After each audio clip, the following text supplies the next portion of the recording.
इस बार जीत रहे हैं, खीमसर तो पक्का ही जीत रहे हैं। कोई केंद्रीय विधि एवं न्याय राज्य मंत्री अर्जुन राम मेघवाल आज जोधपुर दौरे पर रहे और वो जोधपुर पहुंचे, जहां पर एयरपोर्ट पर भारतीय जनता पार्टी के कार्यकर्ताओं के द्वारा अर्जुन राम मेघवाल का भव्य स्वागत किया गया। केंद्रीय विधि एवं न्याय राज्य मंत्री अर्जुन राम मेघवाल एयरपोर्ट से सड़क मार्ग से होते हुए खिंसर के लिए रवाना हुए। आपको बता दें कि वहीं रात्रि 9:45 पर मेरठ रोड रेलवे स्टेशन से दिल्ली के लिए प्रस्थान करेंगे और इस दौरान केंद्रीय विधि एवं न्याय राज्य मंत्री अर्जुन राम मेघवाल ने मीडिया से भी बातचीत की और मीडिया से बातचीत करते हुए उन्होंने कहा कि इस बार हम खिंसर की सीट जीत रहे हैं और उन्होंने कहा कि मैं 84 और सलूम्बर जा रहा हूं और साथ ही साथ इसकी सूचना वापस आके मैं दूंगा। वैसे उपचुनाव में बेहतर प्रदर्शन भाजपा कर रही है और साथ ही उन्होंने ये भी कहा कि खिंसर की सीट निश्चित रूप से हम जीतने वाले हैं। तो आगे क्या कुछ कहा है उन्होंने, दिखाते हैं आपको। तो उसी के लिए आया हूँ मैं, खीमसर जा रहा हूँ और आपको भी ठीक ही लग रहा है, हमें भी ठीक ही लग रहा है। इस बार तो बहुत अच्छा लग रहा है सर। पहले इस बार ऐसा क्या कहा सर? बहुत अच्छा लग रहा है, बहुत अच्छा लग रहा है कि ठीक लग रहा है। क्या ठीक अच्छा नहीं होता है क्या?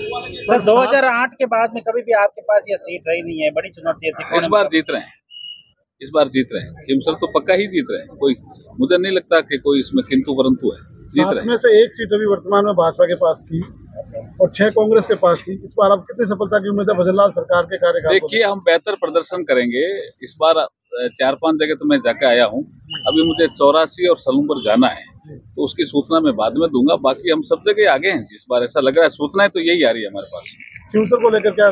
खीमसर निश्चित रूप से जीतेंगे, निश्चित रूप से। इस बार तो परिस्थितियां जो हमारे अनुकूल हुई है, बहुत अनुकूल हुई है। सर इस बार गठबंधन नहीं है तो आपको क्या लगता है इससे फायदा मिलेगा आपको? किसका? कांग्रेस का। खीमसर में त्रिकोणीय मुकाबला जो हो गया है। देखिए, अल्टीमेटली क्या है जी, हनुमान बेनीवाल जी कांग्रेस को ही समर्थन दे रहे हैं ना। अल्टीमेटली वो एमपी इलेक्शन में भी उनका ऐसा ही रूप था।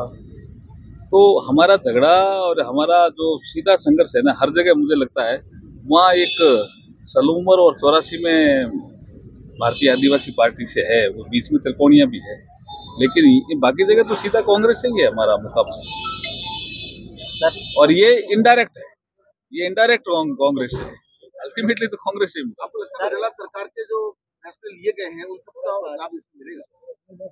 देखिए, भजनलाल जी ने, जैसे आपको यहाँ शायद जोधपुर में अशोक गहलोत जी बोल के गए होंगे ना, तो मैं वो चीज आपको बोल देता हूँ।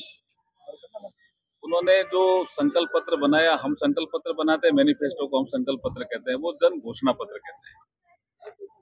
वो अपने पीरियड का जन घोषणा पत्र उठा ले और हमारा संकल्प पत्र वो उठा ले। भजनलाल जी ने 10 महीने में जो संकल्प पत्र के काम पूरे किए हैं वो टिक कर लें, और उन्होंने 10 महीने में क्या किया वो टिक कर लें। उससे पता चल जाएगा कि हमारी गति बहुत आगे है विकास के मामले में।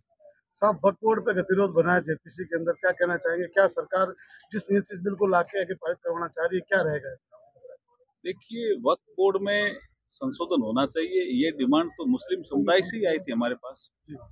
जो माइनॉरिटी मिनिस्ट्री है उनके पास आई थी, इवन कानून मंत्री हमारे पास भी आई थी। ऐसा वक्त की जमीनों पे लोगों के कब्जे हैं, कलेक्टर भी सर्वे नहीं कर सकता, और अगर किसी गांव में कोई बोर्ड लग गया कि ये संपत्ति वक्फ बोर्ड की है, तो वो पूरा गांव ही वक्फ बोर्ड का हो जाता है।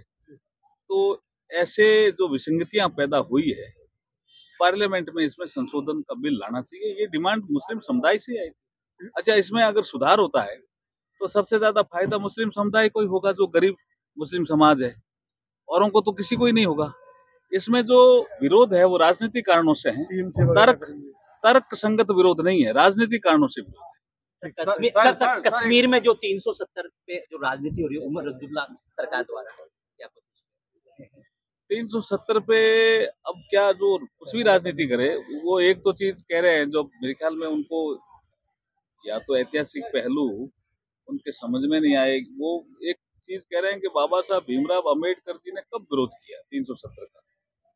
मैं आपके माध्यम से कहना चाहता हूँ कि संविधान जब बन रहा था तो जितने भी अनुच्छेद संविधान में आए, उन सारे अनुच्छेद की पायलटिंग बाबा साहब डॉक्टर BR अम्बेडकर ने की, इंक्लूडिंग प्रस्तावना। कोई ऐसा अनुच्छेद नहीं है जिसकी पायलटिंग बाबा साहब ने नहीं की, जिसमें संशोधन पेश हुए उनकी रिप्लाई बाबा साहब ने नहीं की। 370 बाबा साहब से आपने पायलटिंग क्यों नहीं कराया? गोपाल स्वामी अयंगर से क्यों कराया आपने? यही तो सबसे बड़ा मुद्दा है।